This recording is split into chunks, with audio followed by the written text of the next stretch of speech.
So is this someone call me? No, I said good evening. Oh, good evening, Sister. Evening, Grace. Hi. Hi, Sharon. How are you? I'm very I'm well. good. Good. Very well. You? Yes. I'm fine, thanks. Good. I'm loving that colour in the hair, Grace. I am indeed. Lovely. Yeah, there's a long story behind that colour. Oh, okay. It wasn't meant to be that colour.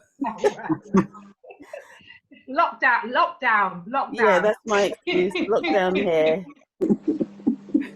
I'm sure we've got all tales that we can tell about lockdown hair. Oh, dear.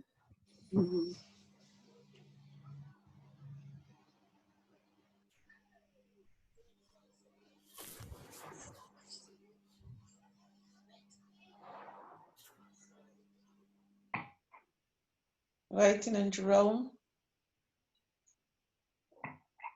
Yeah, I think you might be doing something in the background. Yeah. Okay.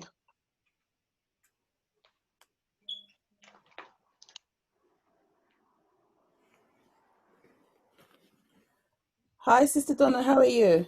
I'm good, thank you. This evening I'm thinking, do we say Reverend Grace? Grace is fine. Oh, my life. And Sister Sharon, is it Deaconess Sharon while we're on this platform? And so I'm thinking, let me hear what everybody else says to everybody else first before I start saying, addressing Now people live. by their names. Okay, folks, we're now live.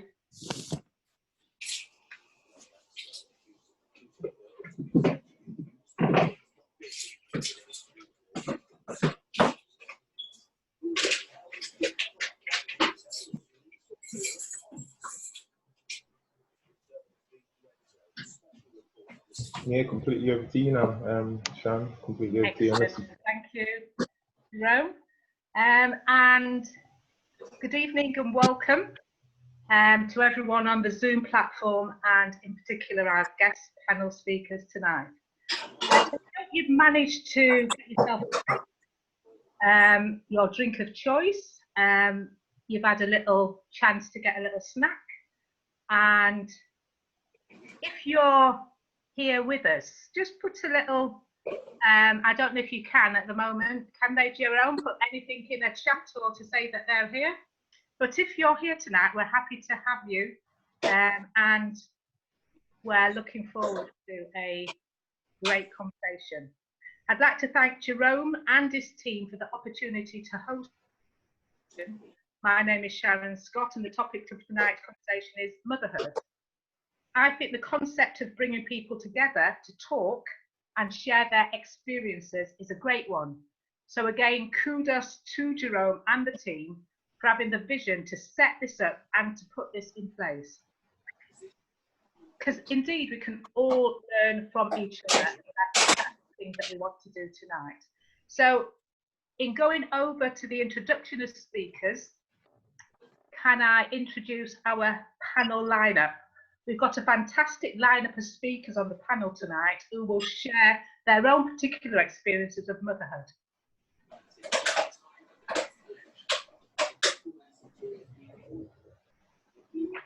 So as I take you through the list, we have Dorothy Owosso, who's a mother of 3 and a grandmother. We have Winsome Edwards, who's a mother of 3. She has a 30-year-old, a 27-year-old, and a 23-year-old. And we have Grace Laladay, who's a mother of 2. And she'll say some more on their ages. Paula Costa, a mother of 3, 29-year-old, 2 29-year-olds, and 24. Donna Brown, a mother of 2 sons. And then we have Bryony Boswell, who's a new mother of 1. And Jacqueline Lockhart, who's a mother of 2. So after the speakers share their presentations, we will then have a discussion in relation to the panel members responding to some of the views and some of the things that come out of this discussion. There'll be a comfort break, very short break. You might want to get up, stretch your legs. and then come back for a Q&A where we'll take questions from the floor, and again, just really look at this idea of motherhood from all perspectives. And then we will bring this to a close. We're hoping to have the conversation to about approximately 8:30 in terms of the end. But we're looking forward to... I'll take it up, sis. And we want to take this opportunity now to start the conversation. So, could I introduce first speaker for the night, Grace Alaladay. And as I said before, we'll be listening to the presentations, and we'll be taking comments from the speakers as we go on. But can I introduce Grace Alaladay as our first? So I'm up first. I pulled the short straw, did I? Oh gosh. I hope you can see me all right, because I was trying to sort out the background, but the lighting is not brilliant. So going first, I'm not sure if I'm going to get it right, but basically I thought I would just share what it's like being a mother, what my experience has been. How long do I have, Sharon? You've got up to 3 to 5 minutes, Grace. Okay. I'll probably take less. I can give you a signal, so that's okay. Okay. So I'm a mother of 2 children. They're not really children, they are young adults. I have a son who is 18 and in the process of going to university this September. And I have a daughter who is 22, who's just finished university and currently looking for work, which is a bit of a challenge during this lockdown. As a mother, for the majority of their life, I've had to raise them by myself. So some people would put me into that category of single mother. I've never defined myself as a single mum, probably more so because I was married, now divorced, and I have always had my family around me to support me. So I've never really seen myself as a single mother. But raising 2 children from the ages of 2 and 6 at the time was a real challenge. It's something I never ever planned for and never ever expected. So it did take me by surprise. The challenge I've had a number of challenges with them growing up so young, having been on my own with them for so young. I'm also a working professional. So a working professional in a high-powered job. My jobs have always been very high-powered. My background is in IT. And that meant that I had to still be that working professional as well as be a mother to 2 young children. And the biggest challenges for me was to be present as mum. And that has been something I've had to be working on intentionally. For example, you might be thinking, what do I mean by that, intentionally? Because the job I had meant that I had to travel a lot. And it meant I also needed to provide child support or childcare for my children. Knowing that I wouldn't really be there as much as I wanted to during the week, I would make up for it by having mum and son times, mum and daughter times. And that meant like every 2 to 3 months, I'd take them out individually to McDonald's or somewhere local, where we would just have a laugh have a coffee, have a nice cake, milkshake, whatever they wanted, and just really catch up with them. I'm also a born again Christian, so it meant that my weekends we would be at church, but I also use that opportunity to spend time with my children, Bible reading, talking about God, maybe once a month. So we would have that kind of time together, and it helped us to grow and build our relationships together. One of the challenges I've had as a working mum is that while they were growing up, I found it really difficult to make friends with the parents of their friends. I think, does that make sense?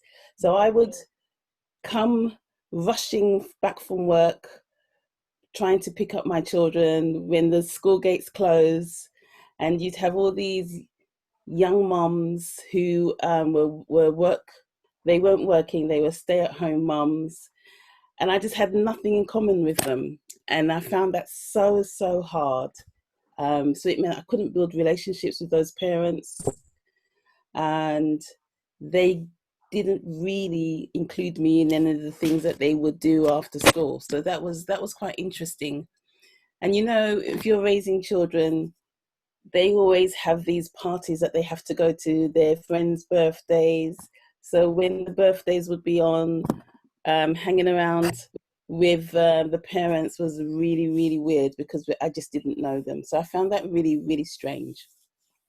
So motherhood to me has been a real blessing. And even now my children are older, they're grown up, I find that the motherhood is still there, is still important, no matter how old they are, even if they're 50, 60, 70. Winsome has 3 kids, I think 2 of them are over 30, something like that. They will always be my babies. And I'm sure many of you can identify that it doesn't matter how old they get, they will always be your children. And I find that my motherhood has changed. It has now become one of guidance and friendship rather than discipline and building them up and rearing them up into young adults. Now it's me getting permission from them to have that space with them, whereas before it was the other way around. So my motherhood feels like I've had to build that up. And so what I would say is that those early years are really important to make sure that you have that bond, because if that bond is not there, when they become adults, young adults, it gets much more difficult to influence them to still be a part of their life. And so, yeah, I think it's been great. It's been challenging. It's coming into a different season.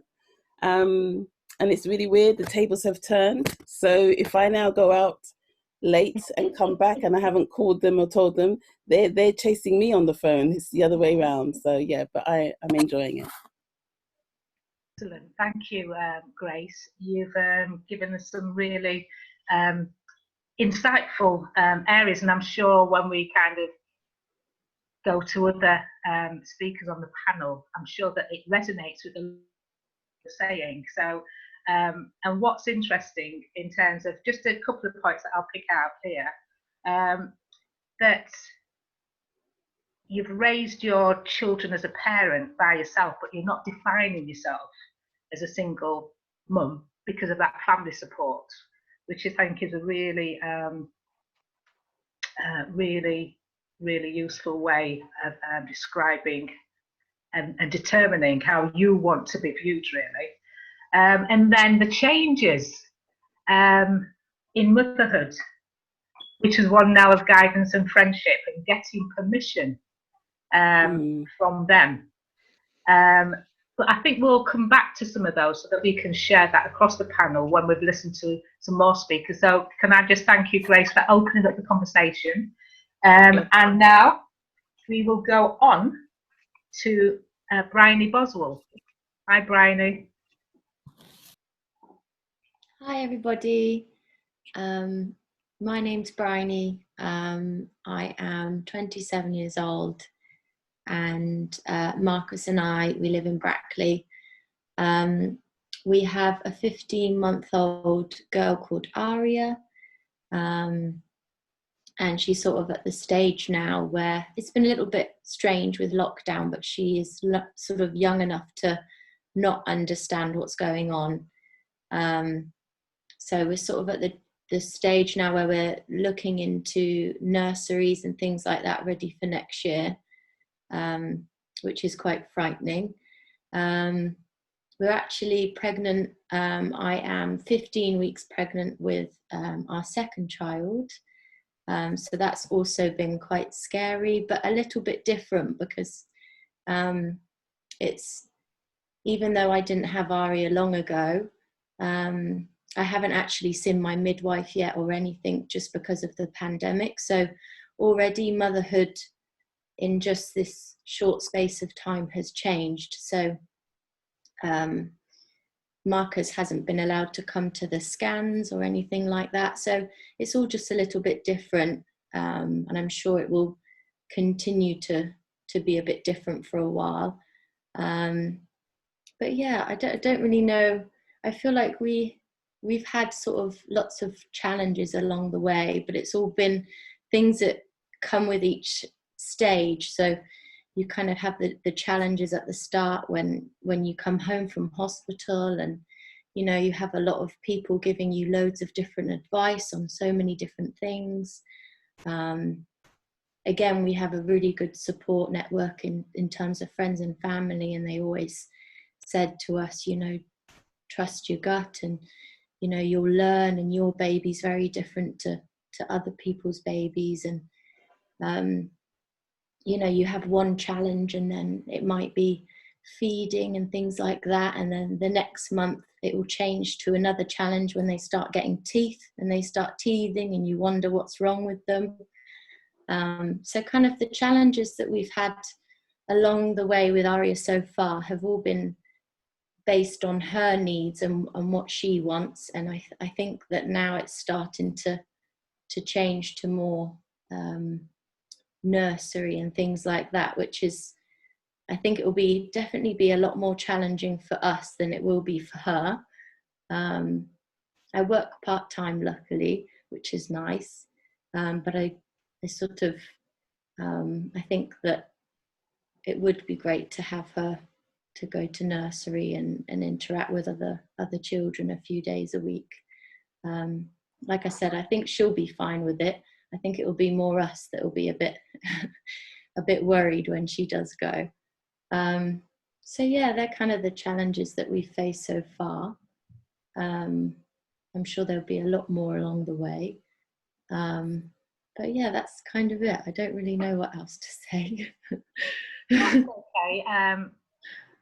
Thank you for sharing that, Bryony. And I think just in relation to where you are, what's interesting is you said that you've got a 50-month-old and your experience of having Aria is a lot different from where you are now with your second child on the way, yeah. Just in terms of the environment that we're all in now, yeah. Which was a different landscape 15 months ago, really.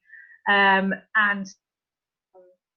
what's also interesting is that Grace has spoken about the support systems in place. You've also spoken about the support systems in place, and that's one of the things I want to kind of come back when we've had another two speakers so that we can look at some of those areas.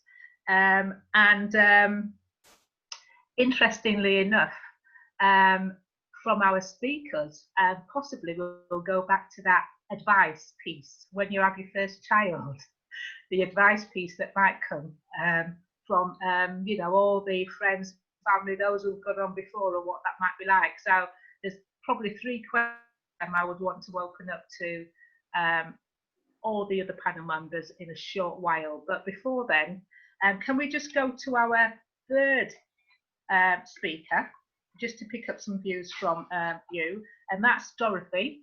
So Dorothy, would you like to would you like to share your experiences with us? And then after that, I'm just going to kind of like get some views from the panel before we then go on to our next set of speakers. So Okay. Dorothy. Yeah.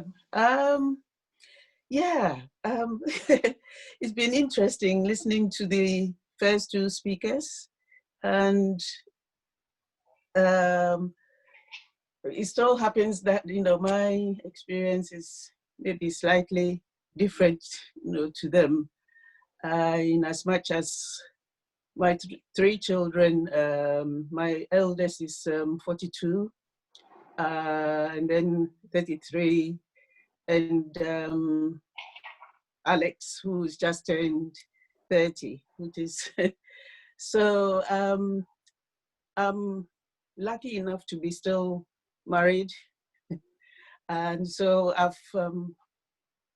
when they were growing up, I kind of had the support of my husband.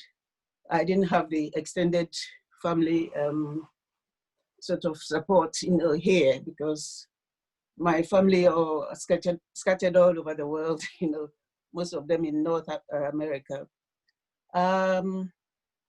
Yes, it was to have a daughter and two sons. I definitely noticed the difference bringing my daughter up to the two boys.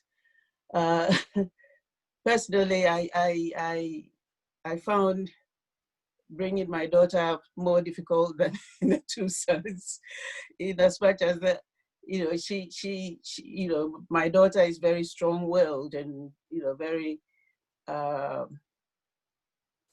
should I put it? Yeah. So, but they, all in all, I am very lucky. They were all very good kids. I didn't have to sort of tell them to do their homework or whatever. They come home, they were quite organized, and I had to do that because I was a working mom. I was a midwife, and then when the boys came along, I decided I needed to spend time with them during the school holidays because childcare was, a lot of moms will say to me, they were, it wasn't expensive, but at the time it was, expensive trying to juggle, paying a mortgage and bringing them up. So I left midwifery to go into school nursing, which meant I had the school holidays to spend with them. And interestingly enough, they are all, adults now. I've had occasionally one of them saying to me, "Mom, we don't know how you did it because, I tried to be at home, for them, after school, and make sure that their meals were ready, and and I think they are now kind of reflecting on how I managed to, juggle work and also be there for them. And they've commented that it helped them a lot because being in boys, in, Black boys, in living in an area that's kind of a bit, Belvedere is not the, Lower Belvedere at least is not the best, there were some not so nice people around, but they managed to keep things together, and they've grown up into nice young men. And obviously there were challenges along the way.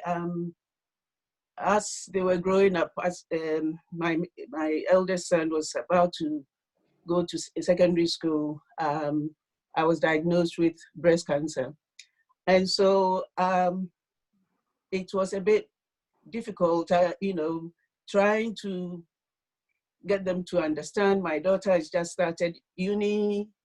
My oldest son was about to start secondary school, and then boom, from out of nowhere, diagnosed with this deadly, illness. And I must say that, with the help of friends and family and our church family, and I managed to, well, we all managed to get the kids, like the children to kind of, I don't know, overcome the fact that I was ill. And so it's it's been a kind of a strange, you know, how should I put it? Strange journey for myself and, you know, for them. But all in all, I've tried to be a mother, confident. I talk to them, and they also, you know, try and sort of, you know, tell me how they're feeling sometimes, not all the time. But now I've got 2 grandchildren from my daughter, you know, 8-year-old and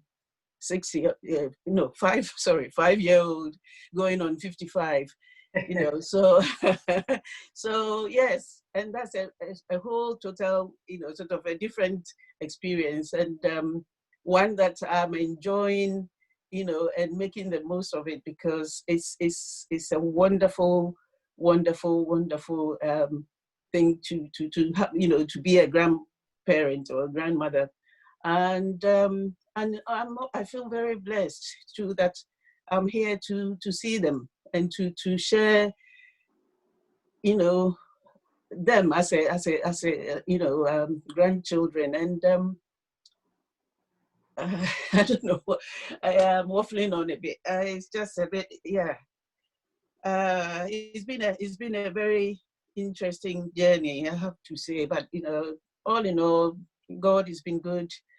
He spared me, because, you know, after the first breast cancer, I was told I had, you know, maximum of 5 years. And God being so good, you know, he had other plans for me. I survived it up to for another 11 years, and then another, you know, I had a second breast cancer. So yeah, it's just been a very interesting, you know, but in all, I've had a lot of support, you know, the kids, you know, have been supportive of me, and they've helped me sort of cope and sort of held me up when things looked rough. And so it's been a, how should I put it? I've been a mother, but they've been like, you know, my support and my, you know, I've sort of, you know, held on, because I want them, I want to be there for them, and they have been there for me, and they're still, you know, here for me. So, yes, it's it's been good. I can't complain, and I've, as I said, I'm so blessed, and I'm thankful to God for everything. So yeah, sorry. Yeah. No, thank you so much, Yeah. Dorothy, in sharing that inspirational presentation. You're looking fantastic, and Thank we're you. thankful that you're still here. That, as you say, you're blessed because you. And Yeah. some of the things that kind of came out in yours when you first started, you said that because of your extended family, but then when you were talking towards the end, talked about support. And that Yeah. seems to be a key thing that's coming through in the 2 of the presentations that we've heard tonight. The support, but also how you handle the challenges that you experienced, and that core thing in relation to grandchildren. I could just see your face all beaming up in terms of experience, what you're having. And again, in terms of being able to open that out to the floor in a minute. So we'll have one more presentation, and then I want to pick up a few bits with the rest of the panel in terms of whether or not some of those things have resonated with you as you've been hearing them. So we're going to go on to Jacqueline Lockhart. Hi. Hi, Jacqueline. Hi, everybody. Hi. Apologies, first of all, for missing the very beginning, because I was trying to do it off my phone, and I forgot that my phone doesn't do audio on Zoom. So I've managed to cut and paste and do whatever you have to do to get onto the laptop. So, so that's okay. I'm not really sure what kind of the context is really, or you know, what kind of where we're going with it. But I am a mother. I have two children. One is Imani, who's 27, and my son, who's Dante, and not particularly remarkable. I've raised my children mostly on my own, and my son has autistic spectrum disorder and he is non-verbal. So that has kind of given me two different experiences of motherhood. And I would categorize my daughter as a young carer, because having a brother, you know, the way that he is has very much shaped her life. But I also will say that you know, they are the most important thing in my world, obviously, but also that sometimes being the mother of a child with what we call SEND, special educational needs and disabilities, brings a lot of assumptions about you as a mother, so I resist that. I've always resisted that, because I think that, you know, we are so many other things as well. We are whole, complete. We're not defined just by one specific role, are we? We're defined by many roles. You know, even since my son got his diagnosis, I refused to be pigeonholed into being a SEND mother, if you like. So, and I react to things in a different way in that sense. Where are we now? My son is 21. He's at a very good college in Nottingham 3 days a week. And my daughter is working in an alternative provision. They both still live at home with me. And we interact as 3 adults. So definitely, my son has got high care needs, but my daughter and me are definitely in the friendship zone. I think we get on extremely well, and we're very, very close, and I'm very blessed in that sense, and very, very blessed to have my son, which has been an absolute wonderful journey. It is all of the things that, you know, when you get beyond the kind of stereotypes, it is a wonderful insight if you allow yourself to become part of his world.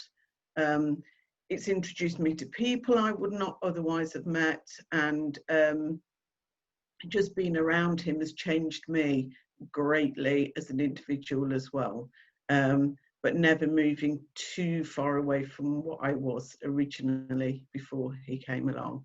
So that's my bit. That's okay. Thank you very much, Jacqueline. And again, just in terms of picking up bits from yourself, you've talked about the relationship as a mother, but not being defined. I think that's important, because the very first speaker talked about defining for herself. And so you've talked about that definition, that you're setting those boundaries really, which is that having that control. But we'll look at some of these. So we've had 4 speakers so far. So can I just, before the next 3 speakers come out, can I just put a question from what has been said so far to the panel, and anybody can answer this really. So support systems as something that has come out from what we've heard. How important do you think that support systems are in relation to your experience of motherhood?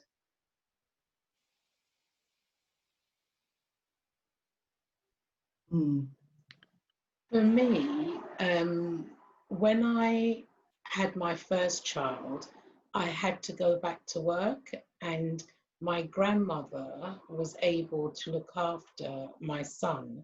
So it meant that I could go back to work being 100% at peace, knowing that he was well cared for. However, when I had my second son, I wasn't prepared to go back to work because I just felt that I needed to be at home to look after him. So yes, I just feel that having good support does help, and it just gives you peace of mind as well. Thank you. Is there anybody else who wants to jump in at this time? Any of the comments from anybody else? Yeah, I could say that because I live in a city away from my family. So I've got some family down in Bristol. My mother lives in Lincolnshire. So my support networks have been obviously family from afar, and they are brilliant when they are around. But also other parents in a similar situation to myself, and friends have been very, very crucial. And the support, but also professionals as well, and lots of other people. I'm very social and kind of social facing, so support has come from many different places, and I think being open to receiving support from different places is valuable, because again it can take you into some interesting environments.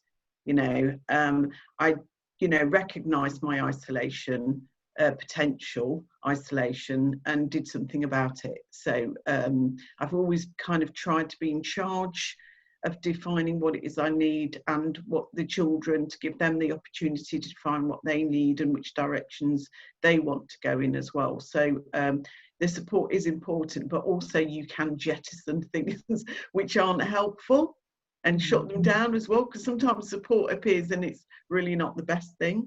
So yeah, that's all I want to say about that. Thank you, Jacqueline. Is there anybody else? Yeah, I was just maybe to elaborate, when I was talking about support systems. Yes.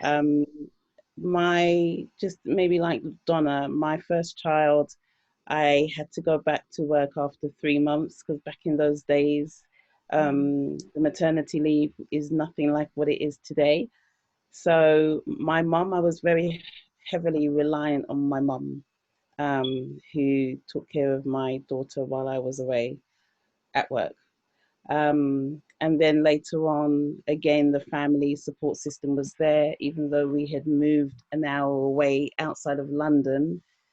My mum would often come down to Kent, where we live now, to help out. And then also close friends, helping out with childcare. I've had some horrendous experiences with childcare, enough to traumatize somebody.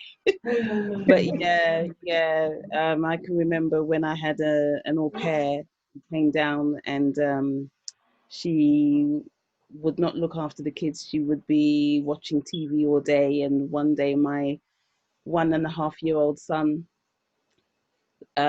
managed to escape from the house through the garden, and was found wandering about 10 minutes away from our house.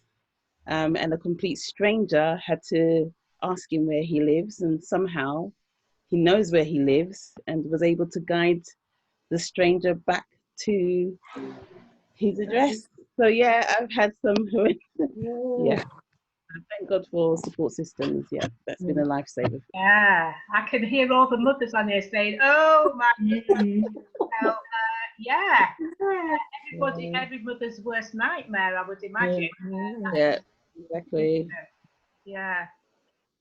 Okay, thank you for those contributions. We're going to go on to our next 3 speakers now, and the next person coming up is Paula. Hi, Paula. Hi, everybody.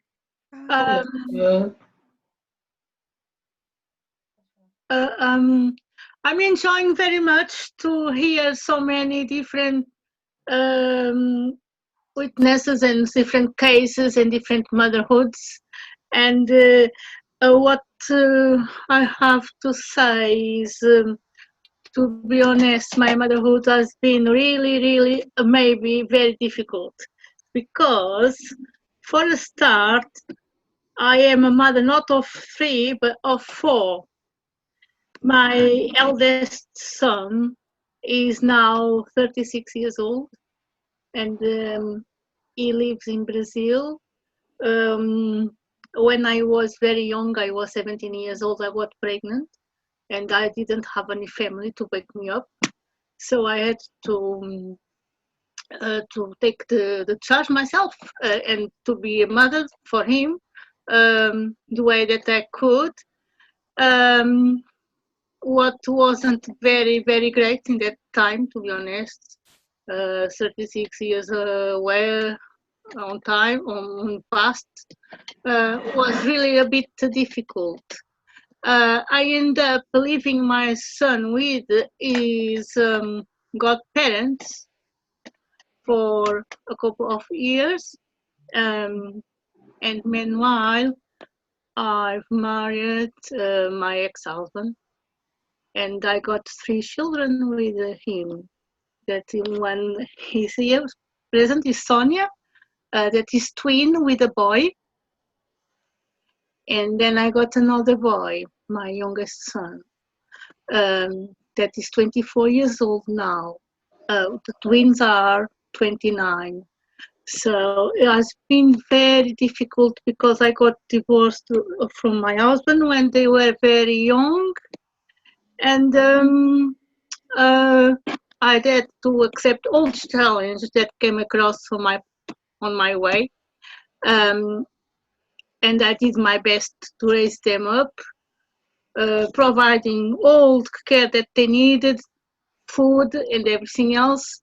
So I was mother, but worker as well. I was working to provide for them, to keep my house going on, to pay the bills, and was really challenging times, to be honest. But I think everything that I put on it, as Sonia helped me to, I forgot the words, reward me, because nowadays all of them are great. They are very good persons. They are very good people. Each one has got, I think, a future. And Sonia did the university. She is my proud because she's teacher. But but all the boys are very well as well, and they are good people.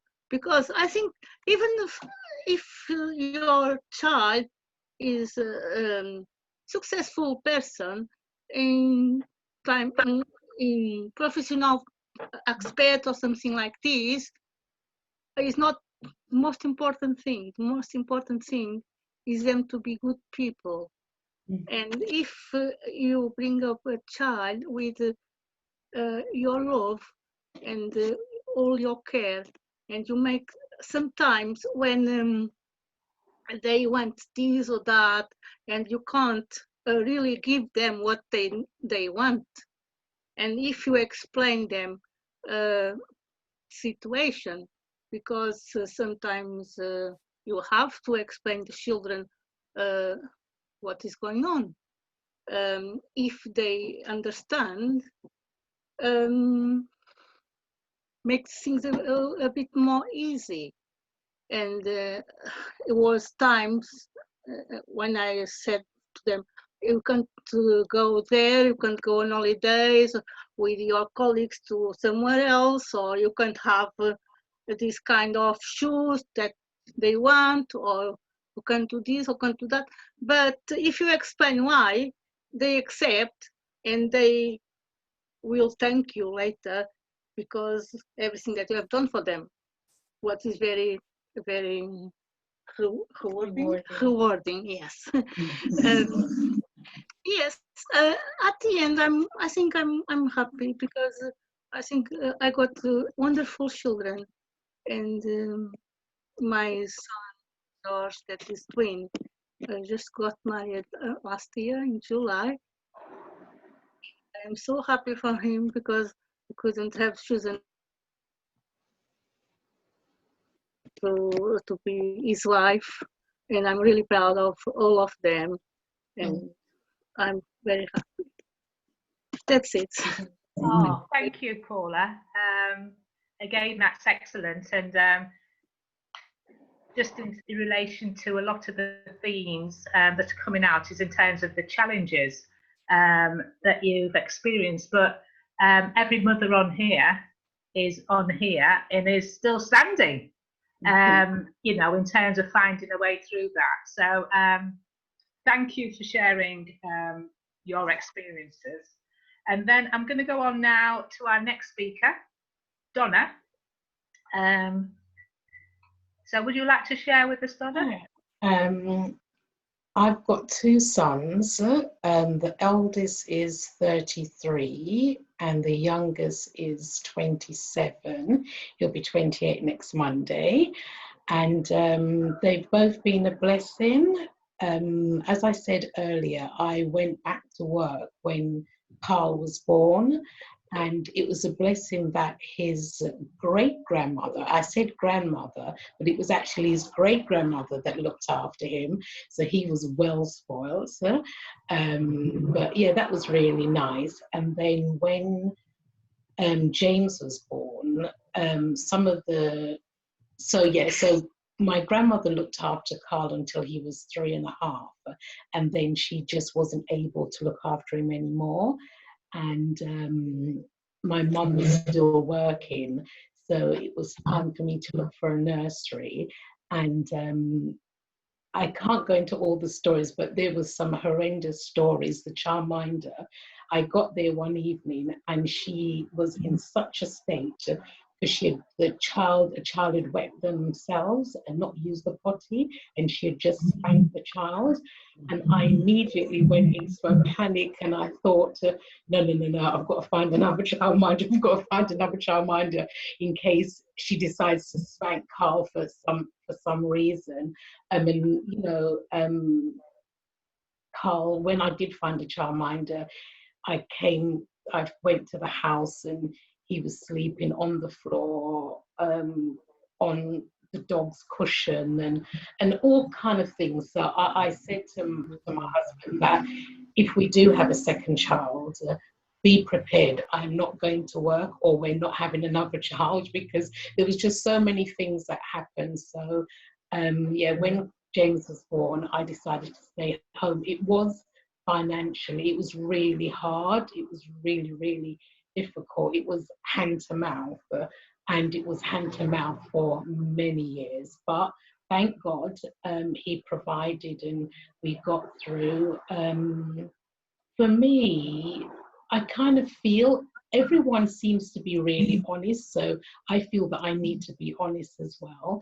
I feel that I kind of missed out a lot on my eldest child growing up, because the younger one was diagnosed with Crohn's disease, and it's inflammation of the bowel. So it just means that you are constantly just not in control, and it affected his schooling really badly. And Queen Elizabeth Hospital, like a second home. I can smile about it now, but I think I just spent so much time there because I wasn't about to leave him to anybody. So I'm not sure how I managed to hold on to a job, but that was a sheer miracle, because the amount of times that I had off, they should have sacked me at least 20 times over, or got rid of me. But I go to church, I believe in God, and I watched them try to get rid of me so many times, and they just couldn't, because God just wouldn't allow it. So I was able to still somehow hold on to a job, but they did make me go part-time after a few years, which I thought that's fair enough. But yeah, being a mother was really difficult, because I just felt that I didn't give enough attention to my eldest son. And I still beat myself up about that at times, because I'm thinking, wow, he really did miss out. But he was always gracious, and he he's a really lovely young man, not bitter, not upset. In actual fact, he is so supportive, and I just think that's a real blessing. My youngest son, yeah, he went on to just, due to hospital error, he ended up with mental health issues for the medication that were given him. And that was a horrendous time as a mum. It was very painful. And I think most mums tend to blame themselves a lot for things when it's out of your control. So it's been quite a rough journey. It's been a rough journey, but I love both of my sons dearly, absolutely love them both, and wouldn't swap them for no other sons. Yeah, it's been difficult, but it's been a nice journey because I feel really blessed to have two really great young men that are respectful, they're polite, they're both caring, loving young men, and yeah, there's so much more, but you've just got to give other people a chance. But yeah, it's been, yeah, and I've had good support. Yeah, but yeah, sometimes it's been a lonely journey as well, because people say that mental health doesn't have a stigma, and I would challenge anyone, because it does. People view people differently. They say they don't, but I've watched people do it so many times. So I'm afraid nobody can pull the blanket over my eyes on that one. But yeah, yeah, we're good friends, and I'm really. Donna, hi Yeah. Donna, I'm sorry to jump in. I've been told that I've got a time. That's fine. No, that's fine, Sharon. Thank you for really sharing that. We do want to get Winsome on before, I don't know if Sue's going to lock us out, but can we say goodbye to Grace as well? She's having to leave us now, so thank you very much, Grace. Bye, Grace. Bye, Grace. Bye, Grace. And so Winsome, thank you, Donna, for contributing that. But Donna, Winsome, can you share with us your experience? Okay. Well, my experience has been, I was married to a lovely man, Thomas Edwards, and then he died 2002, leaving me with 3 beautiful children. They were very young at the time. Jerome was 11, Asher was 9, Olivia Ann was 4. So after he died, it was hard because obviously I have 3 children now. How do I grow them by myself? But in the end, I had God, which was lovely. My mom, I've got a big family, so they were helpful too. But the big crunch was having the children with me, growing them up. But I give God thanks. The challenge that I faced, believe it or not, maybe simple to some, was doing the shopping, because Tom, my husband, was the shopper. I just stayed home and enjoyed the food. But Tom paid the bills, well, helped with, and I cared for the children. So it was hard. He was a good man, a good husband. Then he died, of cancer. So obviously the children, I had to take them to school, but in the end, I was blessed. They were good children. They didn't give me any headache, thanks be to God. I tried taking them swimming, pack lunch in the park, the best I can. But having 2 boys, I'm thinking, how do I grow 2 boys up without a dad? But you know what? They grew up handsome and very well, made me proud. Give God thanks. I mean, they're tall. Have you seen them? Seen Jerome? How tall he is? Give God thanks. I really give It's thanks. beautiful. Yeah. But, you know, and also I had good people in their lives, like, you know, Mommy Dorothy, she input in Jerome, and there are other people who input, Sister Donna input in Olivia Ann growing up, others, you know, so I've been blessed really, having them grown up, and now they've made me proud. Jerome went to university, Asher's a carpenter, his own business. Olivia Ann works for Her Majesty Service, doing well. They're not married. I'm asking them for grandchildren, but of course they won't get married.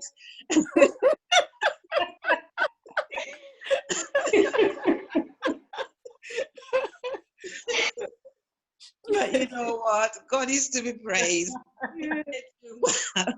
I won't push you. Maybe someone said if I don't ask them, then maybe they'll get married and, you know, bless me. I'm 64 this year, so I'm really praying God's their wife and husband soon in Jesus' name. Amen. Oh, Winston, you've given us all a laugh. That's really great. Just in relation to that. And again, from what you've said, the support of good people, but the challenges and how you've overcome them. And I think a strong thread that's been coming through is in relation to faith, really. You know, in terms of quite a number of people who've talked about their faith, and not only around the faith, but just in relation to good people, really, good people, good people, and the contact there. So, ladies, thank you very much for your contributions. Thank you from speaking from the heart.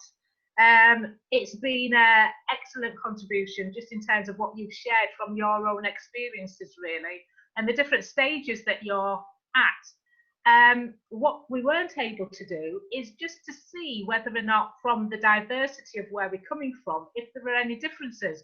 But certainly what I've picked up is that there are some common threads from what you've been talking about in relation to motherhood. In relation to loving your children, that's a common thing across all mothers. There's no difference, there's no diversity around that. That is just a common bond amongst all what you've been saying tonight. In relation to those support systems and the variety of support systems, whether it's friends, whether it's professionals, whether it's family, you know, those are some of the core systems and tenets. And then in terms of how you've overcome challenges, whether it's health related, whether it's the death of the spouse, whether it's you know, kind of like things that you've had to do for your children growing up and so on. All of those things are there, but I think one of the things that you are also demonstrating is the strength and that inner strength that comes from you being a mother and providing for your children. So thank you very much. Also, for those listening on Zoom, I hope you enjoyed the conversation and found it eye-opening and beneficial. I don't know where Jerome is right now, but again, Jerome, Alex, and the rest of your team, thank you for giving me the opportunity to host tonight. I've enjoyed the conversation. Thank you. Okay, thank you so much for hosting, Sharon. Jerome, are you going to come on? Do you want to say? Yeah, I'm here. I'm hiding. My mum. It was weird listening to my mum talk. But yeah, thank you so much all for jumping on.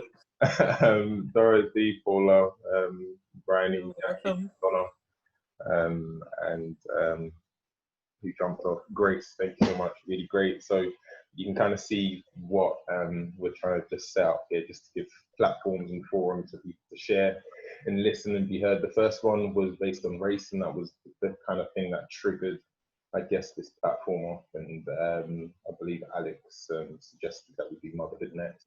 So here we are.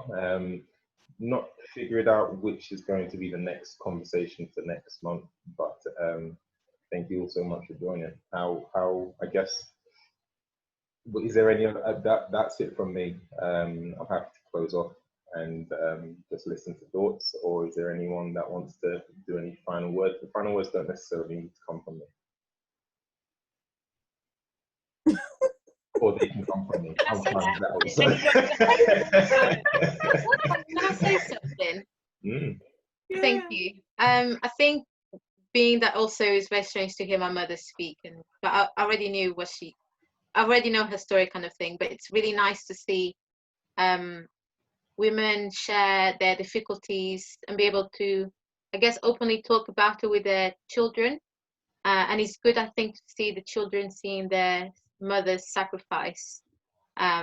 Because I think, you know, if your children, I don't have kids, by the way, but being the daughter, I think seeing my mum's sacrifice really is what sort of makes me understand how hard she worked, and that she does love me and my brothers, even when she couldn't do certain things for us. It's okay because we see the hard work that goes behind the scenes and things. So well done to all the mothers out there. Absolutely. Thank you. Hello, I'd like to say hello from Scotland. Hello. Hi, ladies. Hi. I'd just like to thank you so much for your stories. I'm a single mother of a 3-year-old. I came out of a domestic violence relationship with his father, and I am now raising my son on my own. And he does go to see his father. I don't really see any reason for him not to know who his father is. So I have him 5 nights a week. And but I still call myself a single mother because I do all the thinking, all the hard work, all the sacrifice myself for my son's future. And I'm thinking of what kind of person, what kind of man I want him to grow up to be. So I am working so hard, work full time from home and look after him because he's not at any childcare. So I'm very lucky I have support from my family. And my brother and his wife in particular, who I live close by, and they give me childcare while I work. And it's I understand that it's going to be a really hard road for me, a very long road. Until he grows up to be the ages that your kids are, and maybe will appreciate me and the sacrifices I'm making. But I really am inspired. I'm very touched by your stories and the hard work that motherhood is all about. My family, well, my parents, not very loving towards me and my siblings. So we all kind of grew up without that love and care, and knowing that I'm giving that to my child, and no materialistic thing, no toys, no food, or fancy foods, no money can ever buy that. I'm very, very touched. So thank you so much for sharing your stories. It's giving me some motivation to do the best job that I can do, and maybe this is what I needed today. And thank you for sharing your story as well, just in terms of giving that expression of where you are and what you're doing, because that was one of my other questions that we didn't really get to explore, the differences. Not everybody has the same experience in relation to motherhood, and we need to acknowledge that as well. So thank you for just sharing that part, and you're doing great, and you're absolutely right. He will thank you. Your child will thank you. We in terms of the sacrifice, when you kind of start to demonstrate that love and to pour that. Yeah, the reason I decided to move away was because I want to teach my son how to respect women and how to respect a mother. So I wasn't getting that respect as a mother of a child, and I decided to just take a step away and build my own life with him. And I am, in my mind, is like, I'm so determined to teach him how to respect women, how to treat women, how and it's earned. So if I put the hard work in showing him morals and etiquette and how to behave, you know, not behave as a child, but how to behave as a person, just having general humanity. So it doesn't matter what race you come from, what religion you come from, anything. It's just about being a human being and being loving and caring and spreading that positivity around the world, around anybody that you meet in your life, and that's it. I don't know any of you. It's the first time that I'm seeing you, but I just feel all this positive vibes coming from you. So nice to know that the status of mothers is just something like nothing else, and I feel so privileged to be a mother, that God has blessed me with being, even so he's so young, and I look at him every day. I work from home, I can see him every day, I can feed him myself, I nurture him, and that in itself, I'm like, God has blessed me to be able to see this every day and spend these moments with him, and yeah, that's all for me. Yeah. Yes. And can you just say your name again for me, please? It's Nabila. Nabila. Now we are closing out, but I just feel that if you'll allow me, and that's everybody really on the line, can I just say a prayer to close off? It may not be usual, but I just feel compelled to kind of give you a blessing and just to give God thanks for tonight. So if you'll allow me to do that, just in praying and closing off. So Lord, we give you thanks for tonight. We thank you for the conversations that have been shared by so many on the line. And for Nebula's come on the line, Lord, she's given her experiences, and we thank you that in the midst of everything you are there with her, not only Nebula, but everybody on the line. And we pray your blessings. We pray your peace. We pray your strength. We pray your covering. And we pray your continued guidance and direction for each and every challenge that we might face. Lord, you are indeed in control, and even when we may not know what step to take, we pray that you will direct us and send encouragers, send people who can stand by us. And as we go, we thank you again for tonight. Have your way in your name. Amen. Amen. Amen. Bye, everyone. God bless you. Bye. Thanks. Bye. Okay, bye. Bye. Thank you, everyone. Bye.